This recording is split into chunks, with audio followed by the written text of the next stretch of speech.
l'homme se définit, j'ai dit, par sa nature, par sa culture, par sa liberté, mais par sa capacité à y réfléchir. Deuxième caractéristique de l'homme, malheureusement, c'est une caractéristique négative, Khalifa, mais c'est la méchanceté. Mais oui, pourquoi la méchanceté? Parce que je crois que de toutes les créatures, seul l'homme est capable de se pervertir. Rousseau nous enseigne que même au bout de 1000 ans, l'animal resterait tel qu'il était au premier jour de sa naissance. Ça veut dire que de tout ce qui a été créé, seul l'homme est capable de devenir véritablement imbécile. Seul l'homme est capable de se corrompre. Seul l'homme est capable d'avoir pour projet le mal.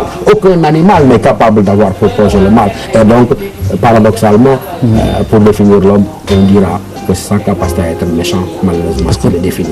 La bête n'est pas capable d'être bestiale, elle est simplement bête, mais l'homme est capable de devenir humain. Quand la bête chasse, c'est pour se nourrir, donc c'est purement naturel. Quand l'homme chasse parfois, et pour la plupart du temps, c'est pour détruire. C'est pourquoi nous avons dit que l'homme peut avoir le mal pour projet, Khalifa. Aucun animal ne peut avoir pour projet le mal.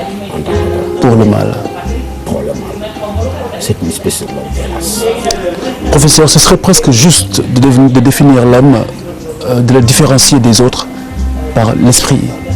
Par l'esprit, c'est pourquoi nous avons dit sa particularité, c'est de pouvoir être à lui-même son propre objet de réflexion. Seul l'homme peut s'interroger sur lui-même, parce que les autres, on pourra dire que l'animal a un sentiment de soi, mais est-ce qu'il a une conscience de soi? Il est très clair que non. Ça veut donc dire ce que déjà dit l'autre Alain, en montrant que la différence entre l'homme et l'animal, ce n'est pas que l'un meurt et que l'autre ne meurt pas. Tous meurent, mais la différence est que l'animal meurt sans avoir conscience d'avoir vécu. L'animal meurt sans savoir pourquoi il meurt, alors que l'homme, quand bien même il meurt, il a conscience de mourir. Et l'homme, dit-il, est tellement libre, voyant le bien, il peut choisir délibérément le mal. Ça, c'est le propre de l'homme.